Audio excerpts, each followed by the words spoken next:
Yes.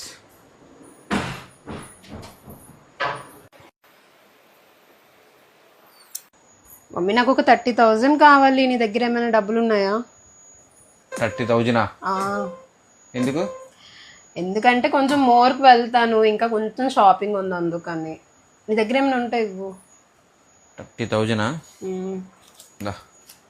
40,000. 30 అడిగితే 40 ఇచ్చా. నీకెలా ఇంత ఫాస్ట్గా? అంటే చాలా రోజులు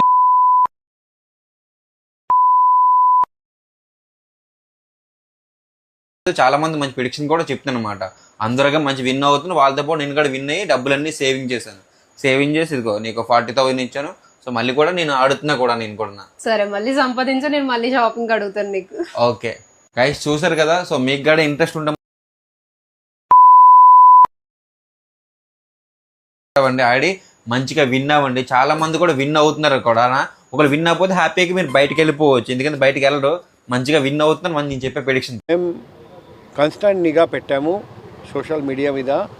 ఎవరైనా ఇటువంటి వీడియోస్ పెడితే మేము ఇలాగే కేసు కట్టి చర్య తీసుకుంటాం, చట్టపరమైన చర్య తీసుకుంటాం.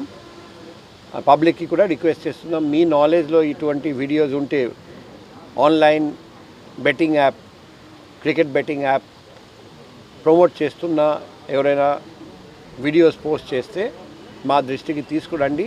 ఎందుకంటే వీళ్ళు ఇన్ఫ్లుయెన్సర్స్, వాళ్ళు సమాజంలో మంచి పని చేయడానికి ప్రయత్నం చేయాలి, కానీ సమాజంలో ఇటువంటి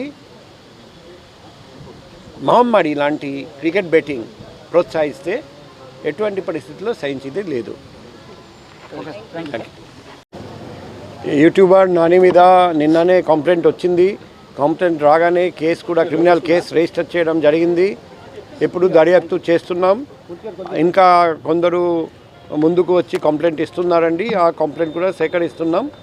త్వరలో చట్టపరమైన చర్య తీసుకోవడం జరుగుతుంది. సార్ ముఖ్యంగా ఈ బెట్టింగ్ సంబంధించి ఎలాంటి నిఘా ఉంది సార్? మ్యాచ్ కూడా ఉంది కాబట్టి మీరు